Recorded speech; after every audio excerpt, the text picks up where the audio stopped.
श्रावण महीने की 10वीं तिथि को शहद में डुबोकर श्रृंगार करते हैं। शंकर कहते हैं इसने मेरा श्रावण महीने में श्रृंगार करा है, तो क्यों ना मैं भी इसका धन का श्रृंगार करके इसको कर से मुक्त कर दूं, तब कर जा चुका। कहते हैं सावन का चढ़ाया जल मनुष्य के जीवन का हर पल बदलता रहता है, हर पल बदलता है। श्रावण का जल हर पल, हर घड़ी, हर क्षण आपका बदलता रहता है। सावन का जल, इसलिए सब समय पर एक लोटा जल, सावन का महीना 2 लोटा, सावन 2 लोटा जल। लोग कहते हैं शंकर भगवान दौलत दे देते हैं, लोग कहते हैं शंकर भगवान करोड़पति बना देते हैं। शिव महापुराण की कथा कहती है शंकर भगवान पर एक लोटा जल शिवालय में जाकर जो शिवलिंग पर चढ़ा रहा है, शंकर भगवान उसको करोड़पति बनाए का ना बनाए, पर ये पक्का है जो शिव जी पर एक लोटा जल चढ़ाता है, शंकर भगवान उसको हाथ पकड़कर अपना बना लेते हैं। जब तिजोरी उसकी हो जाती है तो माल सब आपका हो जाता है। ये केवल श्रावण के महीने में किया जाता है, इसके सिवा कहीं कोई महीने में नहीं कर सकते। शमी के पत्ते को चाहे 21 हो, 11 हो, 51 हो, श्रावण महीने की 10वीं तिथि को उसको शहद में डुबोकर शंकर भगवान के शिवलिंग पर उसको श्रृंगार करो। केवल चढ़ाना नहीं है, जब शहद में डूब जाएगा तो वो चिपक जाएगा। शिव का श्रृंगार करो। क्या होगा इससे? तो लिंग पुराण कहती है, नर्मदा पुराण कहती है, शंकर का जब हम शमी के पत्ते को शहद में डुबोकर श्रृंगार करते हैं, शंकर कहते हैं इसने मेरा श्रावण महीने में श्रृंगार करा है, तो क्यों ना मैं भी इसका धन का श्रृंगार करके इसको कर से मुक्त कर दूं, तब कर जा चुका। ये केवल श्रावण के महीने में किया जाता है, इसके सिवा कहीं कोई और नहीं। तो बाद में कहोगे कि हमको हर महीने, तो उस महीने में कर, केवल श्रावण की 10वीं, चाहे उजाले की कर लो चाहे अंधेरी की कर लो, एक ही बार करना। तो 10वीं जब तिथि आए, 9 दिन पूरे होने के बाद जब 10वीं तिथि आए, 10वीं, शमी के पत्ते 5 दुर्वा, 5 बेलपत्र। भगवान शंकर के मंदिर में एक शमी का पत्ता, एक दुर्वा, एक बेलपत्र भगवान शंकर से अपनी कामना करके, अपना गोत्र बोलकर शंकर भगवान के शिवलिंग पर समर्पित कर। फिर दूसरा पत्ता, दूसरा शमी पत्ता, दूसरी दुर्वा, फिर शिव जी पे समर्पित करो। 5 पत्ते शमी के, 5 दुर्वा, 5 बेलपत्र समर्पित कर कर 1 लोटा जल 3 बार शंकर जी को उसी जल से 3 बार समर्पित करें। अपनी कामना कर कर चढ़े हुए जल का भाग थोड़ा सा लेकर आए, घर के दरवाजे पर, व्यापार के स्थान पर उसका सिंचन करें और हृदय से बाबा से प्रार्थना करें, बाबा तेरे भरोसे हैं, बहुत चिंता है, बहुत टेंशन है, कर्जा बहुत है, दुख बहुत है, व्यापार चल नहीं रहा, तुझे समान। हमारा विश्वास कहता है 3 महीने के अंदर जहां भी कथा होगी वहां आपका खुद का ब्राह्मण महीने की 10वीं कि मेरे बाबा ने मेरा हाथ में पकड़ा, मेरे शिव ने साथ। शमी के वृक्ष के नीचे, बेलपत्री के वृक्ष के नीचे अगर भूल से भी बच्चा, बूढ़ा, कोई व्यक्ति एक पार्थिव शिवलिंग का निर्माण कर लेता है, भूलवश भी उस पे जल समर्पित कर देता है, भूलवश भी उसके भाव से पुष्प या शमी पत्र या बेलपत्र भी चढ़ा देता है, तो वो इस संसार में कहीं ना कहीं सुख भोगता ही है, उसके जीवन में दुख। शमी पत्र की मूर्ता,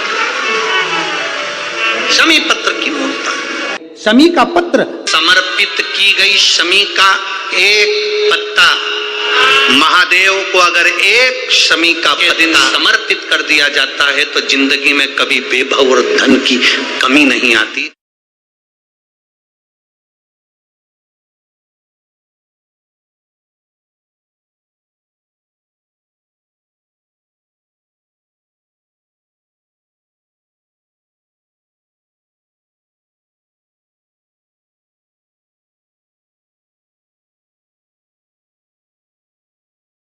शमी के पेड़ के नीचे हम क्या कर कर जाएं कि हमारी कामना सिद्ध हो जाए। या बेलपत्री के पेड़ के नीचे हम क्या कर जाएं कि हमारी कामना सिद्ध हो जाए। तो शिव महापुराण में और गणेश पुराण के अंदर एक बहुत सुंदर प्रसंग है। गणेश पुराण में जैसे दुर्वा का प्रसंग कहा गया, तो गणेश पुराण में शमी के पत्ते का वर्णन करा गया, तो उसमें स्पष्ट कहा गणेश पुराण में कि यदि एक लोटा पानी, एक कलश जल, उसमें चंदन घोलकर अक्षत के 5 दाने और पीपल के 2 पत्ते उसमें डालकर शमी के पेड़ के ऊपर उस जल को समर्पित कर कर आप अपनी कामना बोलकर जिस कार्य के लिए जाते हैं वो कार्य मात्र 3 दिन में सफल हो जाता है। मात्र 3 दिन लगते हैं। भारत में वर्णन आता है और महाभारत के अंतर्गत जब पांडवों को वानप्रस्थ दिया गया तब पांडवों ने भगवान से पूछा कि हम हमारे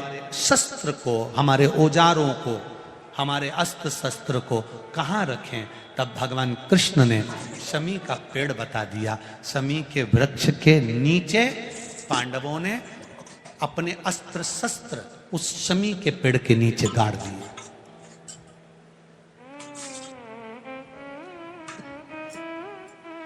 शमी के वृक्ष के नीचे अस्त्र शस्त्र को गाड़ा गया। जब वानप्रस्थ पूरा हो गया, पांडव वापिस आए, शमी के पेड़ के नीचे खोदा गया और खोदने के बाद अस्त्र शस्त्र निकाले गए और अस्त्र शस्त्र निकालकर, अस्त्र शस्त्र निकालने के बाद पुनः भगवान कृष्ण ने पांडवों को दिए। पांडवों ने उन अस्त्र शस्त्र की पूजन शमी के वृक्ष के नीचे करी तो भगवान कृष्ण ने कह दिया, आज आपने पूजन करी है, लक्ष्मी का जो दिन होगा लोग अपने घरों में शस्त्र की पूजन करेंगे, शमी के पत्ती का स्मरण करेंगे, उसके घर में कभी संपदा की कमी नहीं होगी और वीरता का आनंद होगा। वो शमी पत्ती थी शमी। और धौम्य ऋषि के पुत्र थे मंदार। मंदार आंकड़ा पुष्प, शमी औरव ऋषि की बेटी। जब बड़ी होती चली गई तो वो औरव ऋषि की बेटी शमी ने जीवन में कुछ किया ना किया, पर एक काम औरव ऋषि की बेटी शमी करती रही कि भरण पोषण में अग्रणी रही। कोई भूखा मिल गया, औरव ऋषि की बेटी ने अपना भोजन तक दे दिया। ये बेटी का जीवन होना चाहिए। कई महाराज औरव ऋषि की बेटी शमी उसमें की थी, अगर उसकी थाली में कुछ भी नहीं बचा चलेगा, पर सामने वाला भूखा नहीं रहना चाहिए, उसको जरूर खिला देना। ये बड़े विचित्र शब्द हैं, जरा शिव महापुराण के, इसको समझ लेना कि शमी का पेड़, जिस शमी की पत्ती में कांटे होते हैं, जिस बेलपत्र में कांटे होते हैं, और जिस आंकड़े को मंदार के फूल में वो दूध होता है कि आंख में चले जाए तो आंख बेकार हो जाती है, वो दूध होता है जो जहर का काम कर जाता है, ये सब शंकर भगवान को चढ़ रहा है। शमी जिसमें कांटे हैं, बेलपत्र जिसमें कांटे हैं, मंदार का फूल जिसमें जहर भरा पड़ा है, धतूरा जिसमें जहर भरा पड़ा हुआ है, ये शिव को क्यों समर्पित है? ये शंकर को क्यों चाहिए? ये शंकर के पास क्यों जा रहे हैं?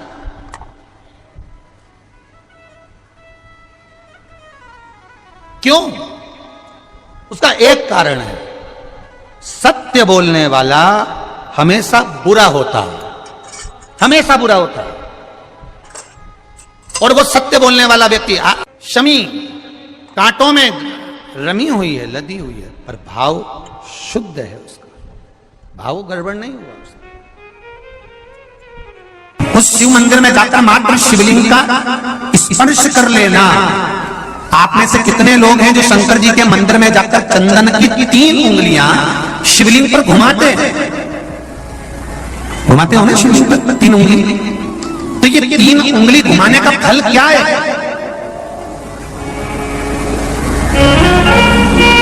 क्या फल है? इस शिवलिंग पर ये 3 उंगली घुमाई जाए तो इसका फल क्या है? तो आपको लगेगा भगवान शंकर को त्रिपुंड लगाना है। बोलो सही है गलत है? आप तो यही सोचोगे ना कि शिव जी को त्रिपुंड लगाया गया है, पर नहीं। शिव महापुराण की कथा कहती है, ओम शिव महापुराण की कथा ये सागर में जो चल रही है, इसमें आप अगर विद्धेश्वर संहिता को या पार्वती खंड को निकालोगे या आप स्कंद पुराण का या लिंग पुराण की कथा को उठाकर देखोगे तो उसमें वर्णन आता है जब कोई पुरुष, नारी या बच्चा अगर गंध भी नहीं है, लाल चंदन भी नहीं है और मात्र उंगली से 3 लाइन खींचता है, उसका मतलब त्रिपुंड लगाना नहीं होता। उसका मतलब होता है कि उसने एक पार्थिव शिवलिंग का निर्माण कर पूजन कर ली है, यह फल प्राप्त होता है, उसका फल ये प्राप्त होता है।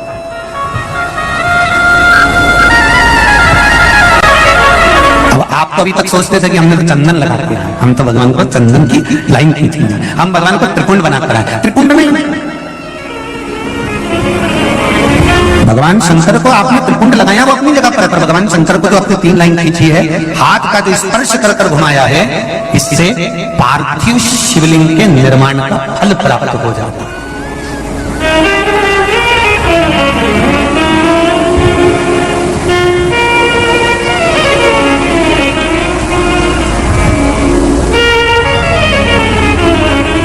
विशेष जब कामना रहती है, विशेष कामना, आज आपका मन कर गया 108 चावल के दाने मेरे को शिव जी को चढ़ाना है, 108 चावल के दाने मुझे शंकर भगवान को चढ़ाना। विशेष आज आपके मन में कोई मनोरथ बड़ा है, कोई कामना बड़ी है और बाबा से आपने विनती करी कि मेरा ये कार्य अटक रहा है, आप पूरा करोगे, मुझे विश्वास है।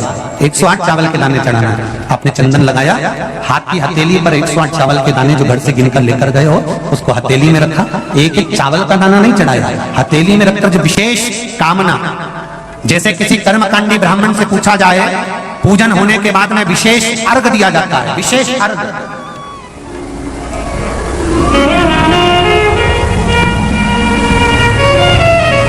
उसी तरह विशेष कामना के लिए। श्री शिवाय नमस्तुभ्यम, हर हर महादेव।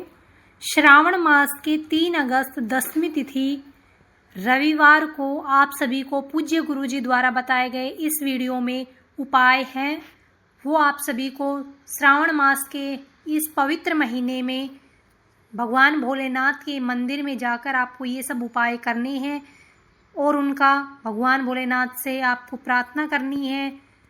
जो भी आपकी मन की कामना है उनको बोलकर श्रावण मास की इस 10वीं तिथि के उपायों को आप कीजिए और अपने जीवन को सार्थक बनाइए। श्रावण मास के कुछ ही दिन बाकी हैं।